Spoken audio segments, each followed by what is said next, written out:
Boa tarde para quem é de boa tarde, boa noite para quem é de boa noite e bom dia para quem é de bom dia. Nós estamos aqui falando do André Franco Montoro, uma escola que está fazendo uma evolução, implantando um sistema de rádio, tá? Junto com os alunos, a nossa eletiva é Conexão Rádio Jovem, e esse é o primeiro podcast, tá? Que nós estamos fazendo, e com os apresentadores que estamos presentes são o Thiago e Maria Fernanda. Junto com a nossa coordenadora convidada para esse primeiro podcast, a nossa excelentíssima coordenadora, André Franco Montoro. Tá? Agora fica para os nossos alunos fazer as perguntas para ela para iniciar esse podcast. Tá? Siga nós no nosso canal, no Instagram, no YouTube, no Facebook, tá? Conexão Rádio Jovem. Depois a gente falará mais no decorrer do podcast. Tá bom? Até a próxima. Bom, vamos começar. Ser ou não ser? Eis a questão. A gente sabe aqui que você é professora de filosofia, então, como é que foi essa formação acadêmica? Quando você descobriu que filosofia faria parte da sua vida? Bom, se eu contar para vocês como que foi minha descoberta, vocês vão achar muito curioso. Eu trabalhava na Galeria do Rock, na 24 de Maio, em São Paulo. Fazia xerox, trabalhava numa loja de xerox no subsolo da galeria. E aí fazia xerox de várias obras, de vários documentos. E um dia alguém levou uma obra de Jean-Jacques Rousseau para eu xerocar. E aí, como eu sempre fui muito curiosa, eu resolvi folhear aquela obra. E era o Contrato Social, do Jean-Jacques Rousseau. E eu achei muito interessante, porque na minha época, diferentemente de vocês, né, que tem filosofia na grade curricular, eu não tive filosofia no ensino médio. E aí, eu nem conhecia a filosofia. Então, eu fui conhecer a filosofia através dessa obra, né, durante o trabalho que eu fazia. E eu achei muito interessante a abordagem que ele faz a respeito de como que nasceu o Estado. Eu fiquei encantadíssima com aquilo. E, assim, parece que, por ordem do destino, depois de eu entrar em contato com essa obra, eu tirei uma xerox para mim, aí eu lia nos momentos que eu também era office girl da xerox, né? Então eu ia sempre pro banco e a gente passava 2, 3 horas numa fila de banco, coisa que vocês nem sonham que hoje em dia é possível, mas a gente ficava. E aí eu levava a cópia para a fila do banco, fazia a leitura lá. E aí, um tempinho depois de eu ter feito a leitura desse livro, e o acesso aos livros também era muito mais difícil do que é para vocês hoje. Veja que hoje, aqui na biblioteca, na minha escola, isso não existia, né? E aí, logo em seguida, depois eu já tinha me formado, né, no ensino médio, trabalhava na xerox, e alguém levou uma quantidade de documentos para tirar xerox para participar de um processo seletivo numa faculdade que estava tendo bolsa. E nessa faculdade que estava tendo bolsa tinha vagas para curso de filosofia. Sim, sim. E aí eu falei, nossa, que legal, né? Vai ter vaga por filosofia. E aí eu olhei lá no documento da pessoa que levou os documentos para tirar xerox, o que precisava, onde que ia ser essa faculdade, onde que ia ter esse processo seletivo. E aí fui atrás da faculdade, me inscrevi, passei no processo seletivo e entrei para a faculdade de filosofia. Se tornou coordenadora, como que você chegou a esse ponto da sua carreira? Bom, tudo no nosso destino é são coisas que convergem para que aquilo aconteça, né? Então, eu fui professora de filosofia, sou professora de filosofia desde 2006, né? Era professora de filosofia, assumi o cargo, ainda era estudante quando eu assumi o cargo, estava bem no início, inclusive, porque como filosofia era uma disciplina nova no currículo, tinha pouquíssimos professores, então eles solicitaram que os estudantes das faculdades assumissem as vagas de filosofia. Então, eu entrei em 2006 e fui professora em sala de aula até 2021. Né? Fui primeiro professora em São Paulo, depois, quando eu mudei para São Lourenço, era professora no Marianinha, depois vim para o Franco. Aí, trabalhei aqui em 2021 e no final de 2021, a coordenadora atual, que estava no cargo, né? Ela pediu para sair do cargo de coordenação e ir para outro cargo. E aí o cargo ficou vago. E assim, como eu fui bem avaliada em vários quesitos como professora, outras pessoas tinham sido convidadas antes de mim, né, na coordenação, para a coordenação, né, tinha outros professores que tinham sido convidados para assumir o cargo de coordenação, mas eles não aceitaram o convite. E aí, quando o convite chegou em mim, eu aceitei o desafio, que para mim era um lugar que eu nunca tinha estado, né? Então, era um lugar que seria desafiador e para minha carreira, como é um lugar diferente, a gente sempre entende que tem como crescer, né? Quando você enxerga outro lugar, enxerga outro ponto de vista, a gente entende que isso vai ajudar a gente a crescer profissionalmente. Então, foi isso que eu entendi e por isso eu aceitei o cargo e foi assim que eu cheguei, o meu cargo de coordenação. Você acha que é importante, hoje em dia, ter as aulas de filosofia nas escolas? Você acha que muda alguma coisa, que tem uma diferença igual da época que você estudou, onde não tinha filosofia, e de hoje que tem filosofia, que é uma coisa que a gente estuda nas escolas? Eu acho fundamental. Eu acho imprescindível que disciplinas que trabalham com a reflexão, com a crítica social, né, com fazer esse papel de levar os estudantes a olhar para a sociedade com um olhar crítico, né, olhar para a sociedade, para os problemas sociais, para os valores da sociedade. Nossa sociedade hoje, ela carece de muitos, eu diria, né? Tem um pensador atual, inclusive, que é o Bauman, que ele fala a respeito da sociedade líquida, que é esses valores que se desfazem com muita facilidade, que as coisas faz e se desfaz, é como se é a ideia da liquidez mesmo, das coisas que passam pelas mãos, que não tem uma concretude. Então, esses valores, eles são muito, hoje em dia, né, tudo é muito passageiro. Então, essa sociedade midiática, imagética, sociedade da imagem, né, a gente vive isso, que tudo é curtido, compartilhado e jogado fora, dali a pouco já vem outra coisa, então não existe consistência, né? Então é muito difícil você ter princípio, ter valores firmes sem essa consistência. Tudo tem seu lado bom e seu lado ruim, né? Então, essa nova sociedade que se constrói, tecnológica, cheia de novos aplicativos, cada dia surge uma coisa, tem uma coisa muito positiva aí, né? Que permite que a gente tenha acesso a muitas coisas que antes do advento dessas tecnologias nós não tínhamos, mas também tem um lado negativo. Quando a gente deixa de observar a essência mesmo das coisas, né? Deixa de observar o que realmente importa dentro da sociedade, que são as relações humanas, que são o respeito que nós devemos ter uns pelos outros, que temos que ter com o ambiente que vivemos. Todos esses valores, né, que numa sociedade mais concreta acaba sendo mais evidente, numa sociedade líquida acaba se perdendo com mais facilidade.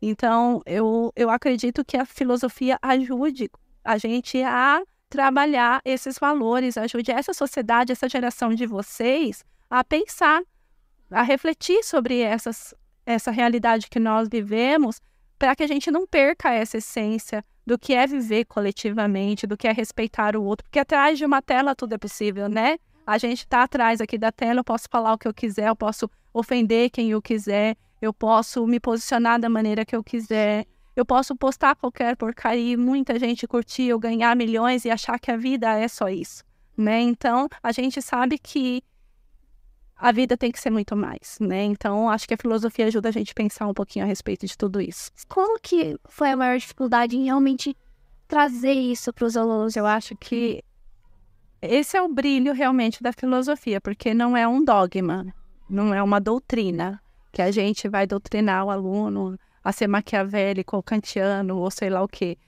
Apresentar esses pensadores para estimular realmente o aluno a pensar com a própria mente, né? Ele desenvolver o seu próprio olhar. Eu acho que esse é o grande desafio mesmo, né? Porque às vezes você ficar passando um monte de filósofos ali, parece que você está simplesmente doutrinando o aluno naquela filosofia.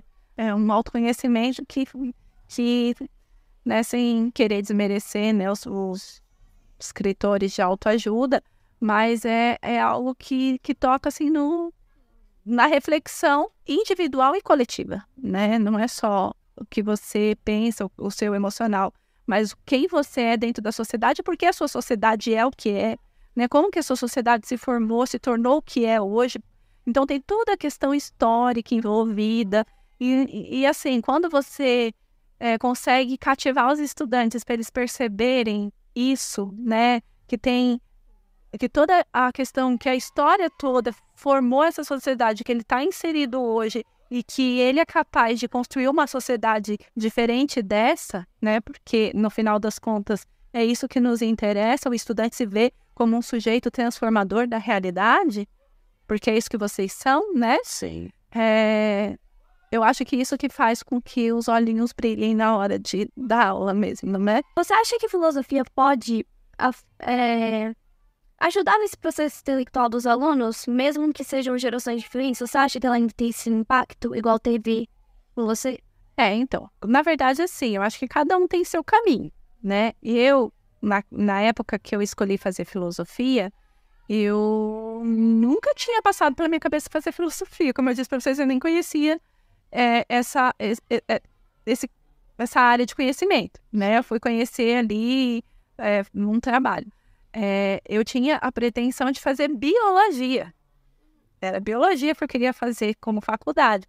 No entanto, eu sempre fui muito voltada para a área das ciências humanas. Sempre gostei muito.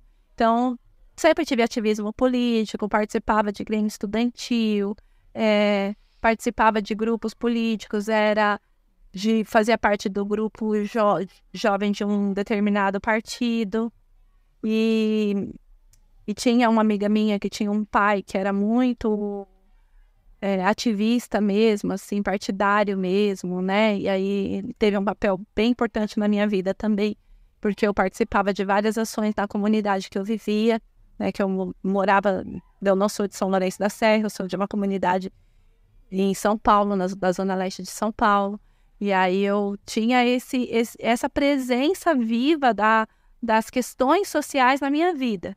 Né? Então, quando eu me deparo com o contrato social do Rousseau, que ele questiona as desigualdades sociais, aí aquilo me tocou muito profundamente. Então, isso fez muita diferença para mim e eu escolhi o curso de filosofia por isso. Mas eu acredito que o curso de filosofia, como uma escolha acadêmica, né, seja para aqueles que se identificam com aquilo. No entanto, como um curso de ensino médio, para os alunos do ensino médio que fazem esse estudo ao longo do ensino médio, eu acho que ele colabora e é positivo para qualquer curso que o estudante vai escolher no futuro dele, porque não é uma questão deles escolher a faculdade de filosofia, biologia, medicina, ou seja lá o que ele escolher, que ele escolha ser pedreiro, que ele escolha ser banqueiro não, né? Bancário. Que seja pro banqueiro também, né? Seja lá o que for que essa pessoa vá ser, eu acho que a filosofia colabora sim, porque independente de qualquer coisa, a gente é um ser humano inserido num mundo, numa realidade, numa sociedade. E a filosofia vai colaborar pra gente ter uma ideia melhor disso tudo. Eu acho que, assim, nesse cargo que eu estou atualmente, eu não tenho feito aprofundamentos em filosofia especificamente, né? Então, assim, eu faço leituras, né, de artigos filosóficos, isso eu faço, como, por exemplo, o Bauman não foi um filósofo que eu estudei durante a minha faculdade, né? Não era um filósofo. Porque esses contemporâneos, que são os filósofos do nosso tempo, eles não são...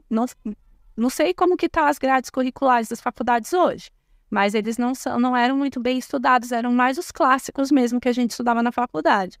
Então, o que eu tenho de filosofia hoje, né, desses contemporâneos, foi por estudo que eu fiz por conta própria, né? Então, os meus estudos hoje são de pensadores mais voltados para a área da educação, que como eu estou no cargo de coordenação, é o que me cabe mais, né, esses estudos. Mas tem muitos filósofos que eu gosto muito e gosto de alguns livros, o Voltaire, por exemplo, é um filósofo que eu estudei pouco na faculdade e eu vim ter acesso faz pouco tempo que eu comecei a fazer alguns estudos de alguns livros. E tem um livro do Voltaire que chama O Preço da Justiça, que eu tive acesso há pouco tempo. Eu até recomendo para vocês verem como que a nossa sociedade muda, que às vezes parece que o que a gente vivencia hoje, né, é assim, sempre foi assim, e parece que vai ser sempre assim. Mas quando a gente pega algumas histórias, algumas reflexões sobre momentos anteriores, a gente percebe que nem está tão longe no passado e que o quanto que mudou, né? Então, nesse livro do Voltaire, ele fala um pouquinho como se tratava questões de justiça mesmo no século XVIII. Então, a gente percebe o quanto a gente avançou nos julgamentos, nas questões sociais, nas desigualdades, enquanto uns eram tratados, uns tinham determinados privilégios, né, sociais. Não que isso não exista hoje, mas isso ajuda a gente a pensar o quanto as lutas sociais colaboraram para que as coisas chegassem no ponto que nós estamos hoje. E o quanto que as nossas lutas hoje não são vãs para que daqui a alguns anos as coisas estejam ainda mais positivas, ainda mais justas do que são atualmente, né? Então, assim, eu acredito que todo estudo, toda leitura que a gente faz, nada é em vão, né? Toda leitura ela vai nos servir em algum momento, vai nos servir para a gente enxergar a vida de alguma forma. Então, como que a filosofia pode me ajudar? Ela me ajuda todos os dias, né? Eu estava até conversando hoje com o pessoal ali na coordenação e a gente falando a respeito das convicções. Eu falo assim, às vezes eu invejo as pessoas que têm convicções, né? Porque quando as pessoas vêm e falam assim para mim, eu tenho convicção de tal coisa, eu começo a fazer uma série de questionamentos. Mas e isso? Mas e aquilo? Mas tal coisa? Porque realmente as coisas precisam ser questionadas, né? Sim. E aí, muitas vezes, assim, os questionamentos, a dúvida é boa, mas a dúvida serve para que a gente encontre um caminho também, né? Ficar só na dúvida, patinando na dúvida, também não leva a gente a lugar nenhum. Mas o interessante da filosofia é que ela estimula essas dúvidas na gente, esses questionamentos na gente, e coloca a gente num caminho de busca mesmo, né? De busca do que é certo, do que é real, do que é verdade, do que tem que ser realmente feito, das atitudes que precisam realmente ser tomadas. Sim. Né? E o que você pode fazer, né? Isso também é um ganho que a filosofia me deu muito grande, né? Que é uma frase que não é atribuída a nenhum filósofo oficialmente, mas que é sempre muito falada na filosofia, principalmente quando a gente estuda o estoicismo, que é uma corrente filosófica antiga, na antiguidade, quando os gregos estavam já em crise política, né? Eles já estavam sofrendo uma crise ali em relação à sua democracia, né? Já tinha sofrido com a queda da democracia, com a invasão do Império Macedônico, então já estava ali numa crise política. Então eles estavam em crise existencial também, e estavam buscando entender a realidade que estavam vivendo. Então os estoicos, eles têm essa noção de que a vida, ela precisa ser vivida com serenidade. Aí tem uma frase que é atribuída a eles que diz assim, Senhor, dai-me coragem para mudar as coisas que eu posso mudar, serenidade para aceitar as que eu não posso e sabedoria para saber distinguir umas das outras. E eu acho que essa frase ajuda a gente a entender bem o que a gente pode fazer, o que a gente não pode, e vamos buscar, refletir para ver onde a gente pode chegar. Bom, eu acho que a gente já pode finalizar por aqui. Foi realmente um café filosófico, basicamente. A gente termina por aqui. O nosso primeiro podcast. Deixem as sugestões para caso seja necessário melhorar alguma coisa. Muito obrigado, Dani, viu? De verdade. Eu que agradeço o convite de vocês. Desejo muito sucesso para vocês nos próximos podcasts e com certeza acompanharei os próximos também. Obrigado. Obrigada a vocês.